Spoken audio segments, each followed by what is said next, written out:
Just get positioned. I changed my setup a little this morning, but we're looking good. Looks like the shot is pretty well framed. You're not being annoyed by the vertical lines on the sides.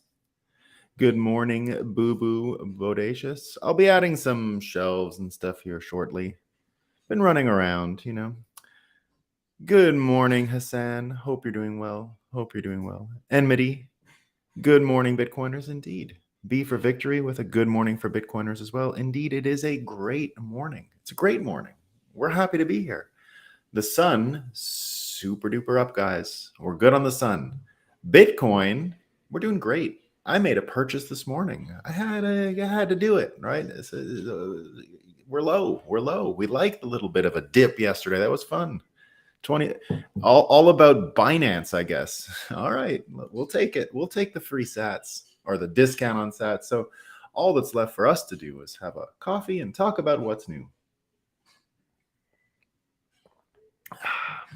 Let me get my centillionaire with a good morning indeed. Morning PH. Bitcoin Graffiti says, good morning. Good Twitter Spaces sesh yesterday. Thanks, Bitcoin Graffiti. Yeah, no choice. The Starlink just is not working for me. It was intermittent the whole time I was at the farm. I would probably still be at the farm if I could have got it working. When I say a farm, it's farmland, by the way. There's no animals there, guys. Just so we know.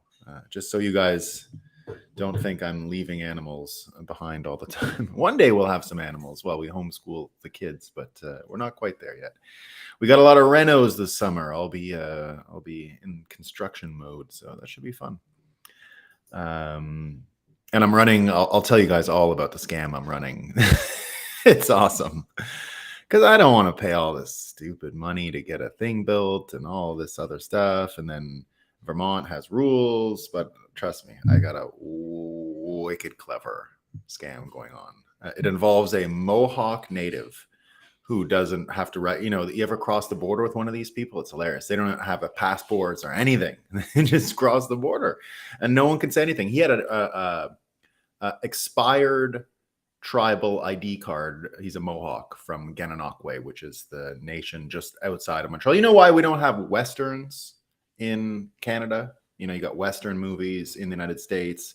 There was never such a thing in Canada. Well, because the natives never moved west. They're still in the east. There's nothing out west. They're all in the east. It wasn't the same situation. So if you travel from Montreal to Toronto, for example, or Niagara Falls, you'll go straight along multiple different reserves, some doing really, really well, honestly, really well. Beautiful places. There was never any lockdowns there. There no COVID, nothing. In fact, when I finished the Bitcoin 2023 show this year, we were doing a team picture and someone came up and was speaking with David Bailey, who is the CEO of Bitcoin Magazine. And he said, come meet this person, he said, as we were all coming out of the picture. And she introduced herself and said, I got your keynote for next year. And I was like, oh, really? What is it? And she presented to me this whole situation in South Carolina where there is a tribe that's using its full sovereignty as a tribe in order to push Bitcoin. So they're giving like banking, like all kinds of, I haven't looked too much into it, and I will make sure once I see how established it all is, we're going to be doing it. But it looks like a good idea.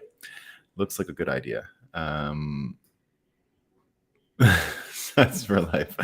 I'm looking forward to that lengthy hang time. I think Sats for life is talking about the drop from space punishment we've been floating around here in order to get people to tune in to any Nuremberg 2 trial punishment, right? We got to compete. So one of the ideas is to drop them from space, hosted by Tom Cruise. And so I guess Sats for life is, and then we can bet on the hang time and if you can hit a target and things like that. So it would be a lot better than a hanging, right? A lot more entertainment value. And we're talking all about entertainment today. Today everything's about a little bit about entertainment. Not everything, but closely, if you could choose to see it that way. Are you going to be at the Canadian Bitcoin Conference? Sats for life asked. Yes, I will be. I will indeed be there. Not talking about dropping people from space, but We'll be talking about other things. I might mention that to anyone who has a problem with Bitcoin, like I mentioned for Justin Trudeau before, there are options in Canada. There's great options if you got a lot of problems, if you think the world is so bad, right? So that might come out. A little bit of friendly advice for Justin Trudeau. This is the world he wanted. We're in the world he wanted, right? So there you go. All right.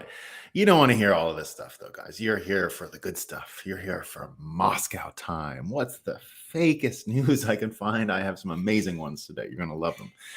So this is from, speaking of Canada, right? This is from CTV News. CTV News is hard to say what is the worst news source in Canada. CBC is just so bad, right? It's just, it's next level, low IQ, stupid people, dumb stuff. The other ones sort of try, but they're just as bad. It's just so stupid. So here's what they got today. Here's how code switching can hurt Black, Indigenous people in Canada. I should ask the guy who crossed the border about code switching. I wonder if he does any code switching. So, what is code switching, in case you wanted to know? I'll read the other headline. In a dominant white culture, some Black, Indigenous, and racialized people are code switching, which could harm their mental health, one expert says. And if you didn't know what code switching is, I have a bit of the article here for you. In a dominantly white culture, racialized people in Canada may code switch, Salam Debs, an anti-racism coach, said. Code switching refers to a person changing their behavior, expression, or appearance. Debs told CTV News' Your Morning on Monday. Explaining the reasons for doing so can include safety, job opportunities, or quality service. So I guess code switching is like when white people get dreads, I guess that's it. So they get yelled at, but we don't add punchlines to Moscow time. Remember, no punchlines. This one's great. The New York Times. The decision by some Ukrainian soldiers to wear patches with Nazi icons. I can't even finish this one. It's too good. The decision by some Ukrainian soldiers to wear patches with Nazi icons threatens to reinforce Russian propaganda used to justify the invasion. It also could give the symbols mainstream life after the West's decades-long efforts to eliminate them. So the real problem here isn't that we're funding Nazis. It's that they have Nazi icons, and that it might help the Russians. It's the whole problem with the Nazis in Ukraine is that it's bad because the Russians say it's accurate. That's the reason here. Now, we don't want to do punchlines. That's not a punchline. It's not a punchline. All right. I don't give punchlines in Moscow time. But, let's try a rewrite, though. It's not a punchline. So instead of the decision by some Ukrainian soldiers to wear patches with Nazi icons, could just be the Nazis in Ukraine. The sentence would be the same. The Nazis in Ukraine could reinforce the Russians were right. The thing the article doesn't even do is bother to say whether or not these people are Russians. They just wear Nazi icons, right? It's the Nazi icons. This one took me a while to get, and it's not really fake news. It's a tweet from PETA, but I got it before I came on, so I don't have to ask you for help. I finally got it. It took me a few minutes. It makes more sense to me now. But here's what their tweet said. If you're against sexual abuse, then you should be also against dairy. Did you get it too? Took me a minute to get it. Took me a minute, right? It's the on the nipple. So that's the sexual abuse. But here's the one that takes the cake, right? This one is what we're going to be talking about today. And while I won't do a punchline on it, I'll be talking a lot about what goes on here. So, James Comey. So one of my big regrets in life involves James Comey now. So, I've mentioned many times before, I worked for CoinDesk when I joined them, when they moved to New York in 2016. Well, they moved in 2015, late 2015. I joined in 2016.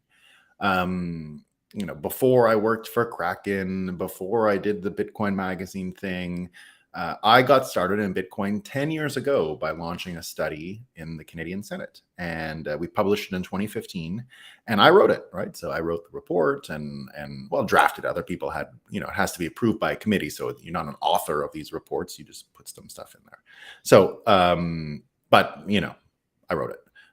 So the executive summary, in order to sort of give context to Bitcoin and crime and what's wrong with deputizing police forces to do the work of, deputizing banks to do the work of police forces and money laundering and all of these things. I used a James Comey quote. So the thing still reads to this day. The executive summary, if you ever go read it, it's the Senate of Canada Bitcoin study, published in 2015. We hashed it into Bitcoin's blockchain using opportune script as a publicity stunt at the time. So it's out there, easy to find. The executive summary still reads really well, right? So you always worry when you're writing stuff with Bitcoin and cryptocurrencies and blockchains and da-da-da-da-da. It can date really quickly, right? So mine actually persists. It's still readable today. We talk about Bitcoin on it. But at one point, towards the end of the executive summary, which is a short, 1,000-word, less than 1,000-word piece, I talk about online crime and a prediction James Comey made. And I actually cite James Comey. So here I am sort of pushing the thing, but it's a regret in my life because his name comes up in it. He wasn't such a moron back then. I wrote it in 2015. But here's what he said, right? So this is our last Moscow time, and this will shoot us into what we're going to be talking about today. So first of all, he does an interview with the orange hair girl, Jen Psaki. Remember Psaki? She was the one before Karine Jean-Pierre, the press secretary for Biden. And here's what he says. So he does an interview. So it's obviously friendly interview, right? They're on MSNBC. It's James Comey talking to Biden's former person. So just to give you a context, this is what he says about 2024, right? Just before we get into the details of what he says, slightly Moscow time, slightly part of what we're talking about today. He says, it has to be Joe Biden. I'm glad he's willing to serve Comey on supporting Joe Biden in 2024. So he's not talking about the last one, right? He's talking about this one. And here's the quote that is relevant. He goes, think about what 4 years of retribution presidency might look like. He could order the investigation and prosecution of individuals who he sees as enemies. So here's James Comey. This is the Moscow time of it. Worried that unnecessary and superfluous investigations are going to go on, right? So imagine that we got a guy who launched some of the most famous superfluous investigations in the history of America ever, saying, oh, if Trump does it, we might get some too. So Glenn Greenwald says, a report from one of the U.S. most well-regarded prosecutors just concluded the FBI under Comey launched criminal investigations against Trump with no evidentiary or legal basis. Now, Comey is warning Trump might do that in his second term. They are exactly what they warn about. Now, this goes back to something I've mentioned many times. Tucker Carlson said this a lot for years. And other people said, I don't know, Tucker. What he said is that projection is a number one indicator of what's going on in U.S. politics. And that the folks who come out and are the most anti-racist are, probably pretty racist, right? And that, all these people, people of color, need help, right? Well, that is a form of projection and infantilization and all these different things. Can be, right? So Tucker Carlson said this for years, that projection was the key to understanding what's going on. So when you hear people say Russia collusion, well, who colluded? We know who colluded. It was Hillary Clinton and all of these people, right? And so you can actually, once you have that frame, once you understand projection, and you don't know what projection is, it's when you have something that deep down inside of you is true about yourself, and therefore you hate it in others, right? So that's where projection comes from. People who push their anxieties onto another person, even though that person doesn't have such an anxiety. We're all guilty of it, by the way, right? We're all guilty of it. So it's not something that you can 100% avoid. We all can project. If someone ever calls you out for projecting, take 2 minutes and look and see if it's true, because it happens all the time, right? Almost none of us are immune to this quirk of the human brain. So now you can steel yourself against it. You can definitely, there's definitely people who do it way more unaware, especially those people who are so self-righteous, especially those people who are constantly draping themselves in the flag of helping people, and I'm nice and you're not. And anyone who's gaining a self-righteous dopamine hit out of as a result of their projection, be careful. Right now, I don't think that's what Comey is doing here. I don't think Comey still believes himself to be the good guy necessarily in this story. Now, of course, the human mind will play a million tricks, and I doubt he's been able to really look himself in the mirror about what he's participated in and what he's done. I don't think he set out in life to be the person he's become, right? I don't believe that. But here he is carrying water for Joe Biden. And all of these superfluous legal cases that were launched, which were, as we've said now, no good, right? Completely scammy.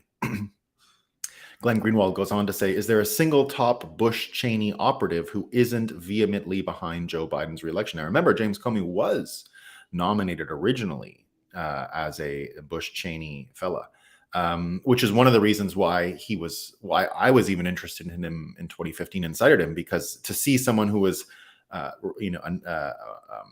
the time brought into the fold by Republicans, but had as much of a continued confidence, because Obama is the person who put him into his role in the FBI. So, you like to see that in America, right? Like, you like to see people who get a lot of attention and backing from both sides. In general, it should be a good thing. But Glenn Greenwald says here, nope. Comey was in the Bush Department of Justice, then left to be Lockheed Martin's top lawyer. Of course, he emphatically supports Biden and Democrats, which is where he came in there. So this idea of projection and, taking your worst ideas or your worst intimate knowledge about yourself and finding it disgusting in others and projecting onto them the things that you don't openly say about yourself and openly air out about yourself being true, has sort of a big role to play in even understanding what's going on in manipulation and who's doing the manipulating and who's doing the lying and why it is they're motivated to lie. Of course, a guy like Comey, if he's caught, right, he's a space drop guy. Like, we're going to drop him from space, right? We're going to take him up there. He's on the space drop list. He really is. He has to be on the space drop list. What he did is so bad that we've got to shock people into understanding how bad it was, right? You can't do these things.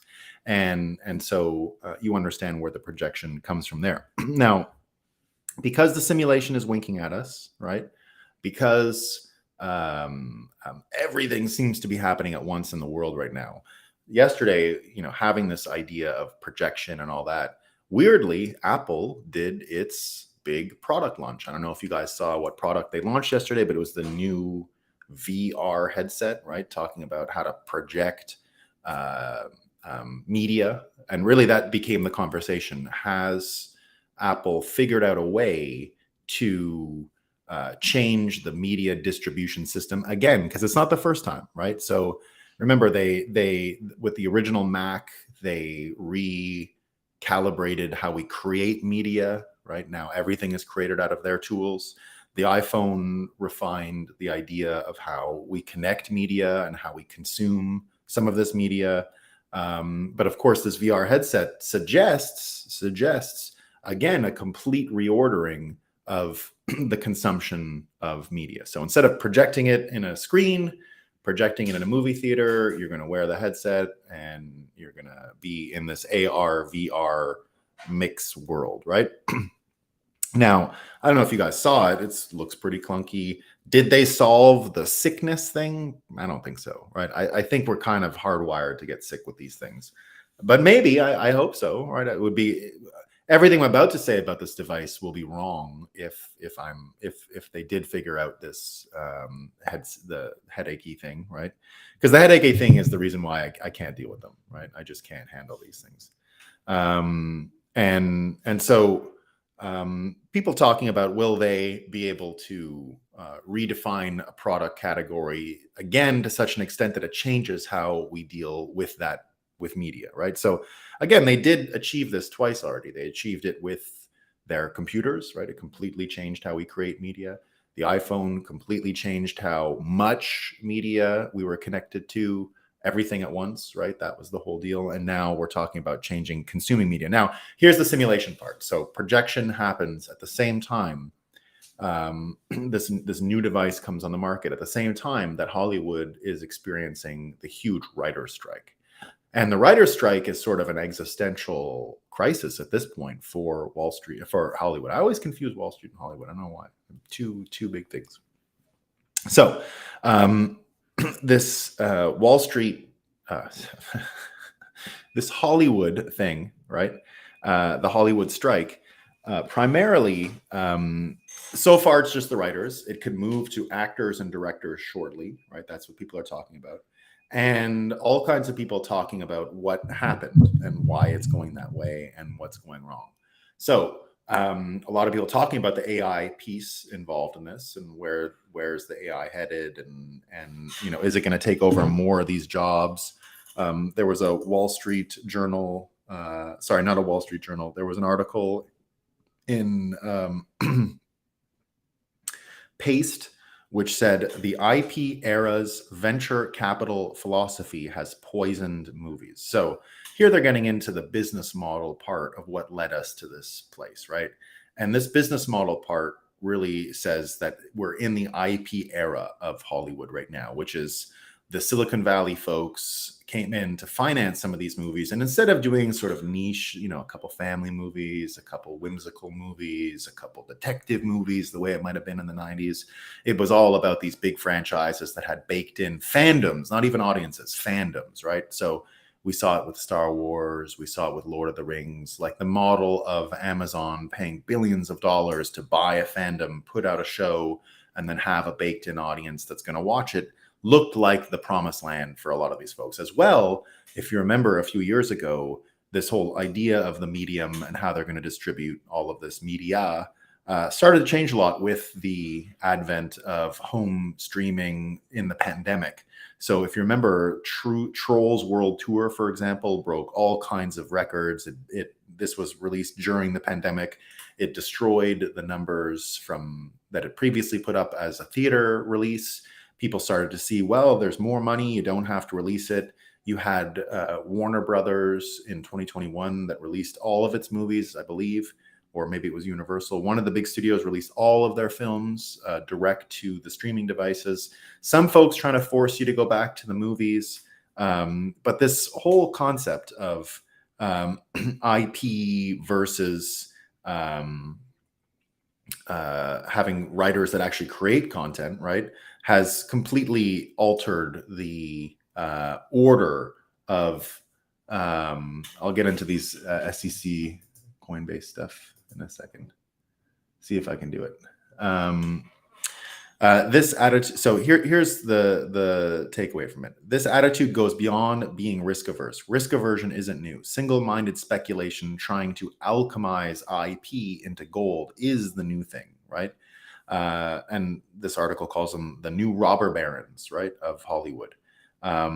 This shift is tech bro economies, Wall Street filleting venture capitalism here to feast on the industry, not further it. They all wanted to be the next Zuckerberg, but replace Zuckerberg with MCU and you can understand what happens to the movies.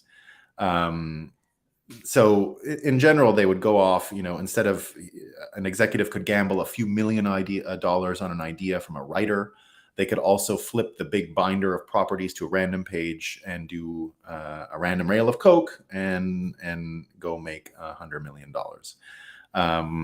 So that was just the way he wrote it, right? And indeed, it kind of looks like that's the case, right? Pretty consistently now, the people who have gone to movies in the past 10 years have all been a form of these repackaged whatever movies. And I think in the top 30 or something like that, 30 movies in the top 30 movies of the past. Oh, no, sorry. In the past 10 years, yeah, the top 10. So any movie that made it to the top 10 in the past 10 years. So it's more than 30 movies. It's like hundreds. 10 years, it's 100 movies, top 10 years. Frozen, Gravity, Inside Out, Zootopia, The Secret Life of Pets, Sing, Onward, and Tenet. So there's only like 7 movies that have made it that weren't part of this IP situation, right? And the whole point of this has become like, you ever heard of this expression, member berries? Yeah, member berries, right? Where they hide like Easter eggs for the audience to enjoy, right? So it's called a member berry, right? Member. Um, so all of these properties and all of this stuff, right, really ends up um, where we come back to this idea of projection and bring it back to the VR headset. So first of all, and put it into the context of this writer's strike, right? So right away, this writer's strike already had created a situation where fans and the Hollywood creators had gotten into sort of a war, because that whole situation never really worked out the way they thought it would with the IP. What they had to do in order to shield the actual production from any criticism was get into something called fan baiting, right? So what fan baiting is instead of the writers getting criticized or the bad storytelling or this sort of Silicon Valley model of producing IP related art, in order to shield it from criticism, what they would say is, and to not be innovative, they would just sort of do some race swapping, right? Change the race of a character, add a little bit of modern audience stuff. We want to reflect modern audiences for the message. And then what would happen would be, when fans would criticize, they would just get called racist or you're bigots, you're small-minded, no one wants to see it because you're toxic. We got toxic fandoms. They realized they can do this after the Star Wars prequels came out, or sequels came out. When the Star Wars sequels came out, and Star Wars fans were not impressed, right? Not loving it. What happened was they realized they could just call everyone a misogynist because it was they'd swapped Luke Skywalker for a girl, right? So they said, no more Luke Skywalker. We're just going to redo his entire story, put a girl in the role. And if anyone calls her a Mary Sue, so a Mary Sue is a character who never has to undergo any challenges. It's just sort of endowed with all the best qualities, the bestest of the best. And so that's what this character in Star Wars became, right? There was no training. There was no like go to Yoda. If you remember the old one, Luke didn't know anything and he was an idiot. And then he was like a child, and then he learned some stuff and he got better and he lost his hand and he got beaten. There's a lot of bad things that happened to him. And he finally figured it out, right? That's the hero's journey. In this case, what they did was they just took the girl, and she never even came close to losing. I never had to learn. And Luke was supposed to be her teacher, and that didn't work out. She fired him, right? And just beat him up and fired him, and that was that. So because fans hated it, and because fans had a lot to say about the writing and said, wasn't this a little lazy? What you had was this case of projection, right? You had a case of projection. So instead of the writers being lazy and possibly the studios tried to get rewarded for virtue signaling, they instead just criticized everyone who wouldn't virtue signal and reward and congratulate them for being so awesome. They just called them all toxic and misogynistic and terrible and all of these things. Now, what all this does, I think, when I see these VR headsets, right, and I'm looking at what's going on, and just take everything that's going on in Hollywood at once, right? You've got the writer's strike going on, AI coming online, and attention spans completely shrinking, right? Who's going to go watch a 2-hour movie? What kid is watching a 2-hour movie, right? It's just not possible anymore like it used to be.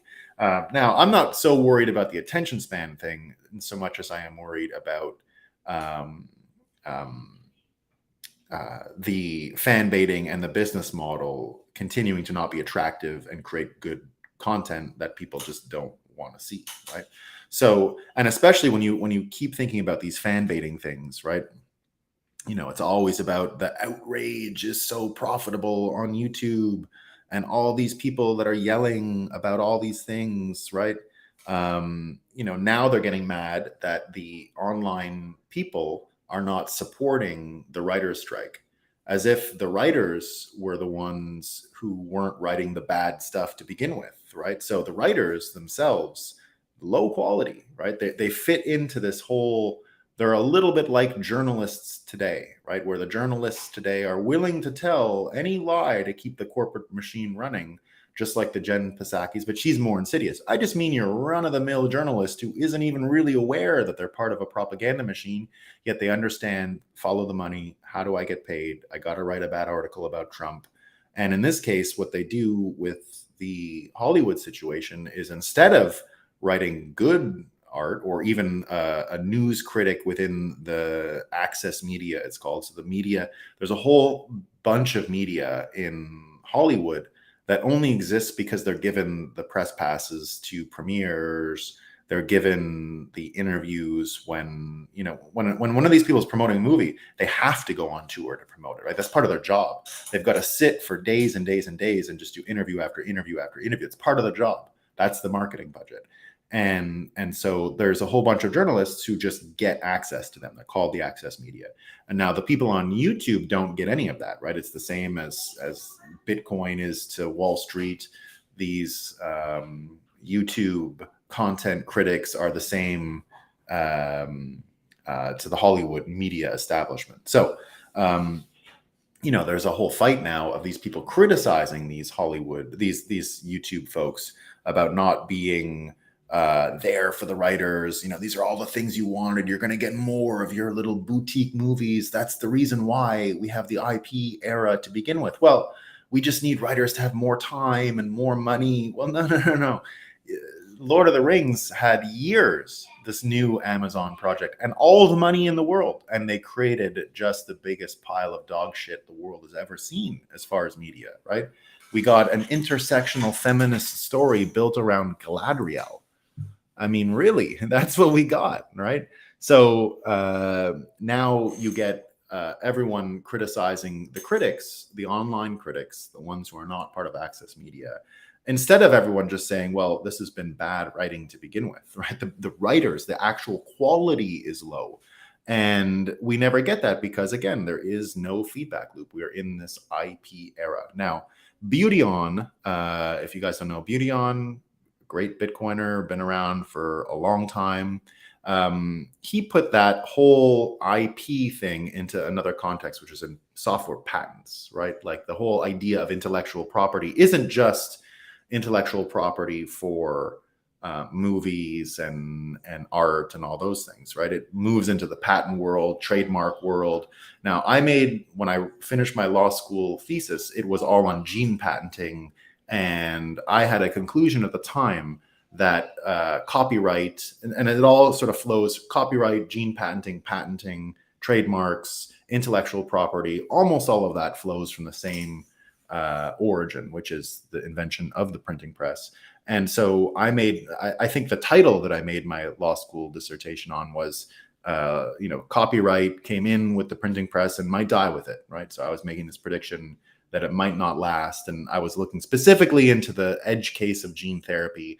And my prediction is true, right? The gene therapy and the gene patenting thing broke down greatly compared to what it was 10 years ago.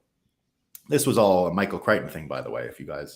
I've mentioned Michael Crichton many times on the show, something he taught me years ago, the gene patenting thing. So that's how I got so curious about it and so interested in it. And it wasn't even he had an earlier interest in the gene patenting because of Jurassic Park, right? He is the writer and creator of Jurassic Park, but he became more interested in some of these edge cases years later and led me to become interested in them. So the reason I'm saying all this in terms of the Apple headset and all that stuff is, here's where I think it could head, right? And where it's going to get very different. And it literally, the word projection, just think of it in a different context for a second. So we're dealing with a world of obscurity between your inner thoughts being projected outwards onto other people and all of these things. And you can see the business processes in media that go into creating movies that sort of mimics this inward to outward thing, and it's all broken and none of it's working. We can't actually get the good stories out of the good writers anymore. You're just getting the filter of this intersectional world and all this other follow the money, why are they doing it stuff, deposited between the actual creation and projection of the art and the audience enjoying it. So here's where I think it could head. And here's what Beauty On said about patents, right? And then I'll work it into what I was saying about the Apple projector. Sadly, the EFF, and what he's talking about here is an encryption media source. I think I can't remember what EFF is for the minute. I used to remember reading things about them in Bitcoin years ago. But anyway, here's it. Sadly, EFF soured its stance on things like this because it refused to take Bitcoin. The patent system runs off the fiat system. If you want to solve the problem of software patents, you should be for Bitcoin, because a side effect of a shriveled state is the end of patents. And indeed, now these were all great things at a certain time in history, but entropy sets into everything. And what we're dealing with now is this entropic system that means we can't create good art, we can't project good art. We're having a ton of trouble with all of this stuff. And it's the same in software development. It was the same in gene patenting. You know, when SARS first came, right, this is what got Michael Crichton into this whole thing. When SARS first came in 2003, he said no one worked on a solution because everyone was worried about the patents. Everyone was worrying about patent infringement. And that's what set the alarm bell off for him and why he got interested in it. And so this seizure of forward progress because of intellectual property rights and patenting and the fiefdoms and everything that occurs because of it creates a situation where we're going to see an explosion of new and talented art that goes away from these limiting factors, I think, on a Bitcoin standard. You're already seeing it with the AI redubs of movies, where you're looking more and more like music sampling is entering the film sphere. So you've seen a few trailers of Wes Anderson's Star Wars. You've seen all these different versions, just pictures right now of Lord of the Rings and all that. But fan fiction in these genres has always been a huge thing, right? Star Wars, it's called Legends, right? It was a huge volume of stuff written for 20 years by fans and other people, some licensed by George Lucas, others not. Lord of the Rings as well has a ton of fan fiction around it. Much harder to do because you're dealing with Tolkien standards. But nevertheless, there is a whole world of fan fiction and independent creations outside of the normal publishing sphere.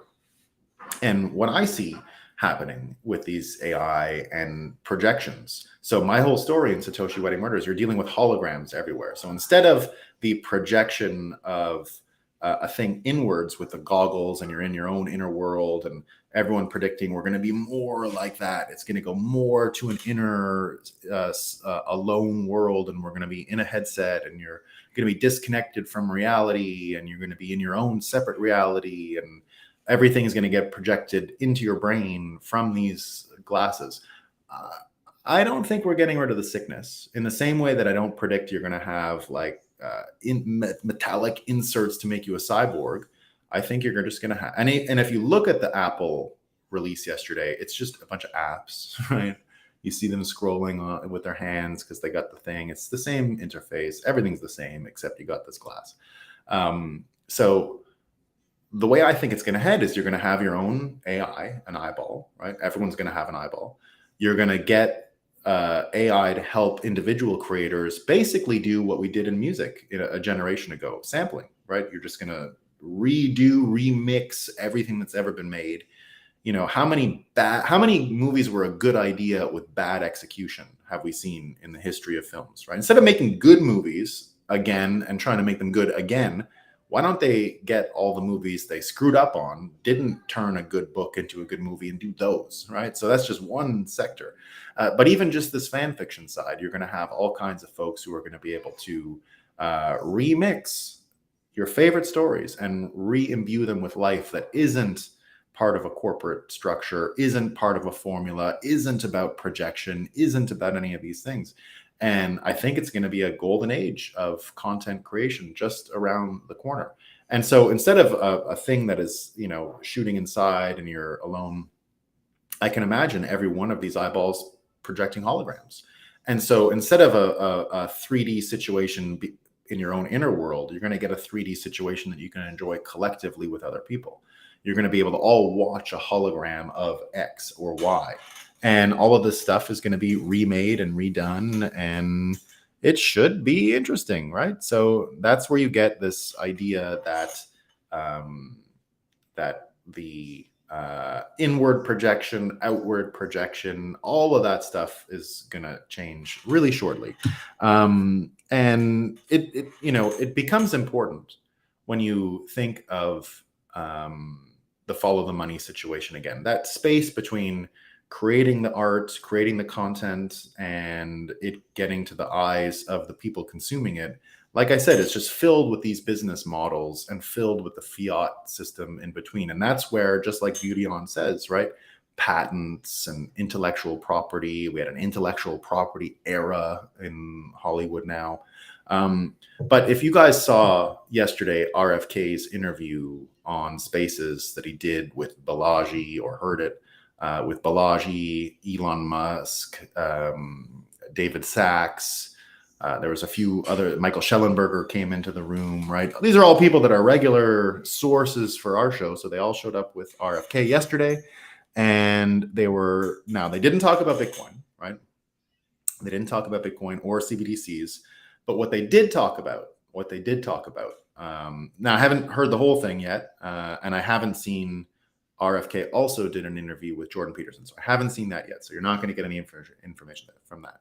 But the first bit that I did listen to with Elon Musk was all about RFK doing a follow the money analysis on news and its collusion with Big Pharma in America.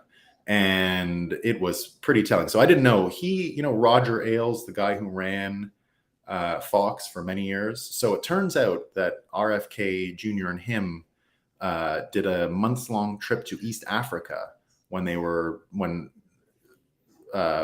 Kennedy was a teenager. I guess Ailes would have probably been a few years older than him, but not much, right? Maybe 10 years older than him. So Roger Ailes is the man who made Fox News, right? He is the engineer of Fox News. He worked for multiple presidents before as a media consultant. He was a major TV producer in the 1970s and was sort of closely associated with a lot of shows that a lot of different presidents thought he was just the best, right? He ended up he was caught in the Me Too thing, by the way, right? Sounds like a pretty scuzzy person individually. But the good side of him is the following. Because him and RFK had this weird friendship from years ago, RFK was the only sort of known Democrat environmentalist. Now that's how I knew RFK. RFK came into my orbit in the late 90s because he was talking about some river protections in Quebec, and there was some major rivers that he wanted to protect and blah, blah, blah. So he just sort of became a character in Canada at the time. And so it turns out that this Roger Ailes guy ordered everyone on Fox to have RFK on sort of whenever he wanted. So for years, RFK was the only environmentalist that would go on Fox News regularly. And that was because of this weird friendship. Now, RFK explained it on the show saying, I had a lot of personal problems with this Roger Ailes guy, but we had this special time together when we were young. He did nothing but help me, and I wanted to preserve this relationship for my whole life. So I always was, I stayed close to him despite our huge differences in personality and interests and all that stuff. And because they literally lived in a tent together, apparently. And I even went and tried to research more of it. So Roger Ailes ends up getting arrested with a gun in New York City years later, and says, or not years later, months after they get back from Africa. And apparently they got into some trouble with people, and he's there to protect RFK with the gun. He's heard about all kinds of crazy stuff. So anyway, I forgive him for the gun thing. So so he and uh, RFK had a conversation in the late 90s. And this was just when the rules in America changed. So apparently 96, 95 to 97 range, something like that, RFK says, pharmaceutical companies were not allowed to advertise. They're not allowed, right? That was illegal. So when they start being allowed to advertise, it completely reshapes the news. And he said, RFK said in the spaces yesterday, something like 80% of all revenue from mainstream media comes from the pharmaceutical companies after this prohibition on them advertising was erased in the 90s. So the idea here, and so he mentions a story where he asked Roger Ailes, I want to come on to talk about the vaccine thing. And the vaccine in particular he wanted to talk about was from, I don't remember the big pharma company, let's say Pfizer, but I don't remember, right? He was mentioning one of them, but it was one of the big names you'll all recognize. And so he comes on and Roger Ailes says, no, I can't. You can't talk about that, right? That's not happening. And RFK said, well, why? Like, I mean, this is the same kind of thing I always do. I'm always talking about environment and corporate corruption and It's the same story. He goes, well, it's not now that you're getting into the pharmaceutical company. Environmentalism is one thing, he said to him, right? We can handle that all day. You're going down a completely different path here when you're attacking the pharmaceutical companies. And he says, if I would let you do this, I would have to fire any journalist who lets you on for this. They're fired the next day. If I let you, I'm getting a call from Rupert Murdoch, the owner. And he goes, that's how serious this is. So it's not happening. We're never going to run the story you think we're running. It's not on this network, not now. And he said, not on any other network either, because they're all the same. They're all being run by pharmaceutical companies. And so this follow the money situation, right? We can see it in Hollywood. It completely distorted the content creation model. Now, what RFK is saying here with the Fox News and the media companies that really require, they must have this, it's baked in now to the system. They cannot. I made a prediction that you would hear more vaccine criticisms once there were more vaccine options on the market. That didn't exactly happen, but that's what I believe basically if they had another advertiser that they could talk to, that would help alleviate their bind, and they could criticize more media companies and more pharmaceutical companies. It never happened. So that just shows you how much the tentacles are into the system now. So, but what it also makes me think of though is now that we're in this world of entertainment and what's going on, it turns out that look, between RFK, DeSantis, right? I don't have a problem with DeSantis. Vivek, right? Great. Did you see the interview Tim Scott gave yesterday? So Tim Scott, who's a Republican candidate for president, said the following. He goes on to The View, right, which is sort of known as the left-wing den. It's a bunch of ladies, right, and they ask you some questions. He says, I'm on the show because of the comments made, frankly, on this show. The only way for a young African-American kid to be successful in this country is to be the exception.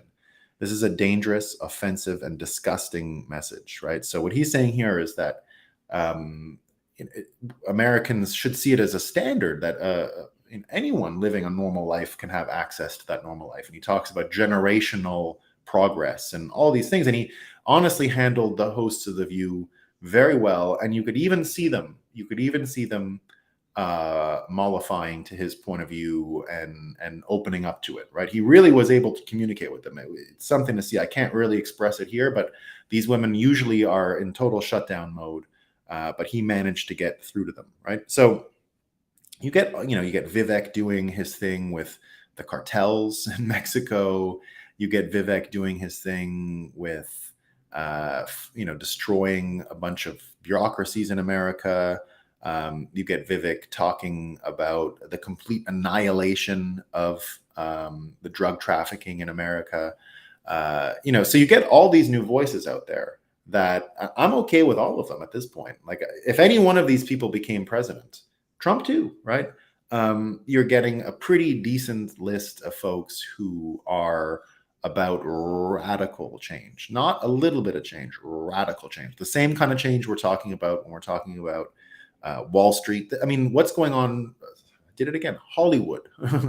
Hollywood. Stop. Wall Street and Hollywood are not the same place. I've done this on other shows before. With Hollywood, this is an apocalyptic event that's going on in Hollywood right now with the writer's strike. It's apocalyptic, right? It's changing everything and risks changing everything. You get the tech coming in at the same time, which risks completely changing how we interface and consume movies and different content. And now you get this whole situation with having these political candidates that are all of whom a breath of fresh air and bringing completely new perspectives. And if any one of these people were elected, we'd be in a completely different America overnight, right? And so I was going to talk a bit about Thierry Breton, just to show you how weirdly well-timed all of this is, and how we're seeing more and more how the machine operates, and how the national security apparatus has helped push, right? Just like with the first case we were talking about with James Comey, right? And all of the investigations and the fake stuff and all that. So this Thierry Breton guy, Thierry Breton is the fella in Europe who's been talking about Elon, the bird can't fly in Europe. You know, he's like got a French coif hairdo. He's so fancy. I probably went to the same school I went to in France. I haven't checked his background yet, but I can just tell. So he's the EU commissioner, and he's the one who was losing his mind a couple days ago when Elon dropped out of the voluntary code of. I think he's on to the ESG stuff now too, Thierry Breton. But really, before it was all about disinformation and misinformation about the vaccines and all of these things, right? So here's someone doing all of these projection things, right? So this fella right away started talking about misinformation and fact checking, and was sort of the EU's leading proponent about countering disinformation in COVID. So in September 2020, he makes a dubious defense of press freedom, requesting that member states update laws to strengthen democracy, right? Remember that whole thing, right? Democracy fortification. Breton stated that the EU needs a secure cloud service and satellite-driven connectivity. Only a few months before, it was the same thing in Canada, in America, right? And then the European now we're into December 2020. The European Democracy Action Plan is revealed. Yes, it's about countering disinformation and strengthening media freedom, because Russians naturally, right? So that was the whole thing. And never mind media giving the rap for questioning the narrative, right? Then he goes to in March 2021, vaccine passports to be launched in June. Only weeks prior, he was the person who was saying it was misinformation, even if you said it, right? In spite of having been debated in the EU Parliament in May 2019, Thierry Breton said, you're dealing with misinformation. But now he's saying, right, a few weeks later, you couldn't talk about vax passports. Now it was the thing. He talks about getting vaccinated and will be totally free in a few months if you just do it, right? So within a few weeks, 2 months, agreement reached on the vaccine passports, right? It only took 2 months.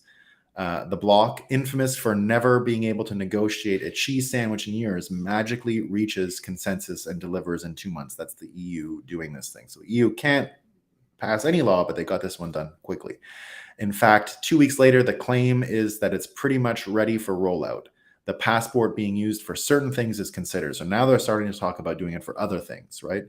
Again, this would have got you into a ban for suggesting there was such a thing as a vax passport and such a thing as a general passport that would come out later. That would be full of digital ID and whatever. And just a week later, indeed, the digital ID plus wallet was proposed and ready to go, right? It was already designed. Breton goes on to broadcast and talks about the Green New Deal and digital transformation, right? And Breton then says that if you get vaccinated, you'll return to normal.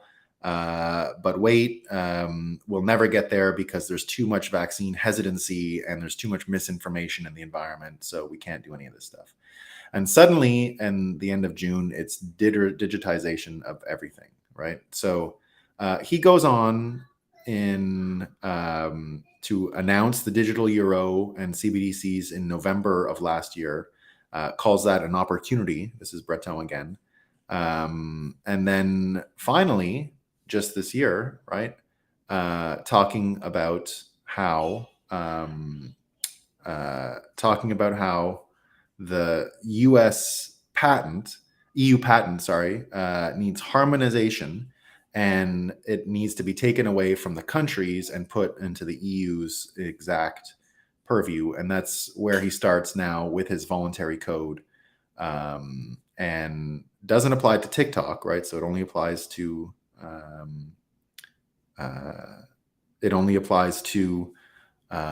Twitter. And then finally, just yesterday, right, the objective all along, COVID's gone, but demands for total control are not. And now we see that they released their European Commission and the WHO launch a landmark digital health initiative to strengthen global health security. So the idea here is that in each instance, he's a little bit ahead of what's just about to come, and he's sort of persuading people and priming them for what's about to come. How is he priming them? Usually by using projection, right? It is that's not going to happen. Only crazy people would say that, right? You're going to be in trouble for spreading misinformation if you do that. And then boom, he does it, right? So the idea here that you can sort of follow the money between any one of these content creation, content talking point distribution channels, and you'll see very clearly what's going on, that we are dealing with a super sophisticated psychological persuasion machine with techniques that are tried and true and counted on: persuasion, fan baiting in the case of Hollywood, and all of these projections just based on basically hiding your prejudices behind accusing someone else of having those prejudices, therefore immunizing, strangely, yourself from that. Now, the good thing is everything's changing at once. We have all of Hollywood falling apart at once. We have these new tools that some people will say will drive us more inward and more susceptible to this kind of persuasion and projection working. While it could just be that it's the opposite, an equal and opposite reaction. We might be more public about how we consume media in the future and more communal in these things. So the point is, we've got all these new political leaders coming, all of whom are talking about complete change. We've got the old folks like Thierry Breton that seem more and more ridiculous every day that passes. And so looks like we're winning, imminent. We're going to get a change in intellectual property law and media projection and in politics. So everything at once. And of course, the big change comes as a result of all of that. Bitcoin. A Cherokee friend once told me that all Native Americans are citizens of North America. Maybe no need for passports. No, they don't. Yeah, boo boo bodacious. They do not need a passport. Yeah, they are all, and not all. If their tribe has a treaty, they are. Now there are many who are left treatyless. So you need your treaties. But it's what's amazing is to watch the border agents have to treat them with respect because they're people. They're not chattel, right? They're not like they're not property of the state. In my case, they're always concerned, where you're paying taxes, which tax, because it's chattel, right? I have a birth certificate system, not them. No social security system, nothing. They are the winners in this fight. We need them. SEC sues Coinbase. Wow. Until we make the unconscious conscious, it will rule our lives and we will call it fate. Yeah, indeed. Indeed. Indeed. SEC sues. Yeah, we're talking about Vision Pro here. Yeah, we're talking about Vision Pro. I don't think Heath's going to get it. Maybe. I mean, I don't really take the SEC very seriously, honestly. ETH may have paid off enough of a pause to remain a commodity until the free market causes its collapse. Yeah, that's more where I'm at. Yeah, I'm more with you, Sperm Whale Tacos, on that one. Original trilogy, it really was. Yeah, I like the prequel trilogy. Yeah, I like the prequels too, but The Cave, of course, it's just such a good movie. Oh, Electronic Frontier, found it deeply Jungian. It for sure was. Oh, and with the Ring. Yeah, I did. Don't see it, guys. The Rings of Power was honestly the stupidest movie in the history of the world. That's what it is. The Electronic Frontier Foundation. I knew that. I don't know. I was encryption. I don't know why that was in my brain at the time.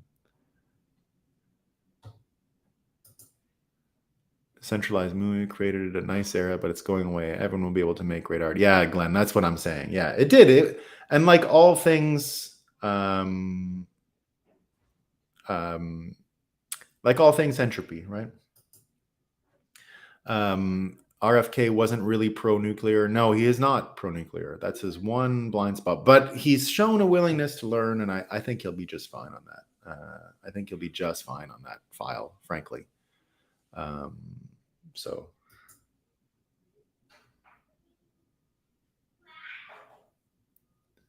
80% of ads and news shows. Yeah, it's that bad. SEC brings down Coinbase, Binance, Kraken, just a blip. Well, it's pretty bad. I mean, what did they do to Kraken? I didn't hear the Kraken news yet. Was that just the old stuff when they used to attack Jesse for being I didn't see the Kraken stuff yet. I haven't seen any of this stuff. I'll go check it all out. Prequel was great too. Yeah, obviously not as good as the old one though. The old one was the best one.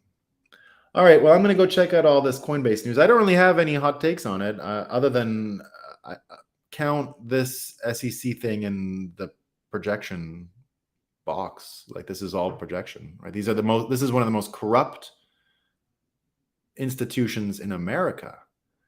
Now it's even unconstitutional. You guys understand that, right? And I believe there is a court case working its way through in the United States about the unconstitutionality of it, and I'll explain that very briefly in case you need a talking point on it. So, remember we were talking about the Supreme Court. Remember AOC said, "I don't know what it's even doing. It's not really helping anyone." Right? So the separation of powers is about judicial oversight and supervision, right? That's part of it. So the courts supervise the lower courts below them, and they also supervise the laws that are being written to make sure they adhere to the actual structure of the laws. So what happened is the SEC created its own court. Now, if you didn't know this, amongst law practitioners, law students, all that stuff, the SEC, the securities lawyers are kind of like the brain surgeons. They get paid a lot of money and they're highly specialized, really complicated law. And that's the problem in the end. What happened was they created their own court inside of the SEC, their own enforcement and adjudication body. And that's a big no-no. That's the executive branch imbibing the judicial branch. That's Napoleonic law, which is fine if you're into the French system, but we're not built on the French system at all. All right. So that's why it looks familiar to people and they don't think it's terrible because the rest of the world does do things that way, except not America or Britain or Canada, technically, although they all do something like it. So what ended up happening, though, with the SEC that got worse and why it did get constitutionally challenged and why I think there will be an actual constitutional strike down of SEC enforcement is the following. So you can still have an SEC. What happens with the enforcement branch is the following. Because they became so specialized, and that's why you had all these specialist lawyers participating, because it was an internal court, the laws just becoming ricocheted and exponentially becoming more and more complex because you're dealing with a inside baseball situation. And the inside baseball situation meant that in the end, normal courts couldn't even use this system. Like the judgments would be unreadable to a normal judge. And that's where the unconstitutionality comes in. What ends up happening is if you do a thing that way and the normal courts, the normal civil courts can't even handle it, you've actually created a situation that led to this hyper complexity and super specialized field, which was never what it was intended to do. Actually, all, by the way, invented by RFK's granddaddy. Did you guys know that? The SEC is set up by RFK's granddaddy. He's the original SEC creator. So RFK's granddaddy did that. And so the original calibration of this has gone so far astray. So the calibration of it originally and what it is now was so far astray that courts have said, what you've done here is unconstitutional. It's not part of the separation of powers. You've created a specific court that's more bureaucracy than it is adjudication, which is unconstitutional. So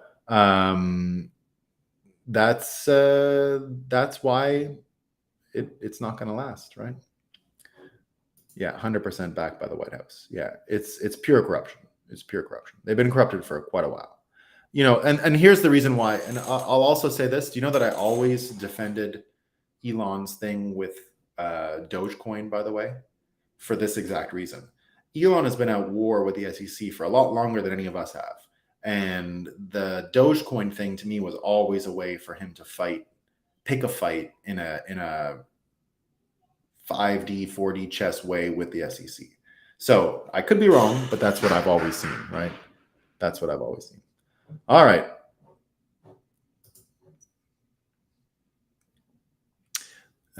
Yeah, I'm not worried. The RFK nuclear thing doesn't faze me. He'll come around. And then if he doesn't, pro free market is the best take. Yeah, one can have indeed. Yeah.